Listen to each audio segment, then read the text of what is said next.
इस वजह से अशोक चव्हाण ने छोड़ी कांग्रेस। शरद पवार का बड़ा दावा, श्वेत पत्र का किया जिक्र। पूर्व केंद्रीय मंत्री शरद पवार ने दावा किया कि संसद में पेश किए गए श्वेत पत्र में आदर्श हाउसिंग घोटाले का जिक्र एक तरह की धमकी थी, जिसके कारण अशोक चव्हाण को कांग्रेस से बाहर होना पड़ा। पिछले सप्ताह भाजपा में शामिल हुए चव्हाण ने ऐसे दावों से इनकार किया है। वो आदर्श हाउसिंग सोसाइटी घोटाले में आरोपी हैं, जिसमें दक्षिण मुंबई में 31 मंजिला पॉश इमारत का निर्माण कथित तौर पर अपेक्षित अनुमति और मंजूरी प्राप्त किए बिना रक्षा मंत्रालय के स्वामित्व वाली भूमि पर किया गया था। अशोक चव्हाण को लेकर पवार का दावा, इस घोटाले के कारण 2010 में चव्हाण को महाराष्ट्र के मुख्यमंत्री पद से इस्तीफा देना पड़ा था।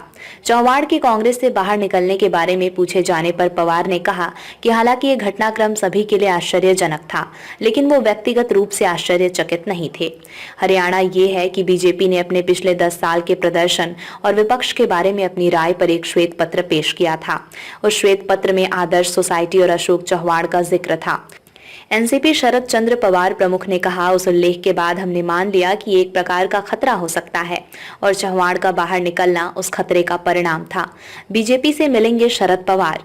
पवार ने अपने खेमे के कांग्रेस में विलय के खबरों को खारिज किया और कहा, हम दोनों कांग्रेस और एनसीपी मिलकर काम करते हैं।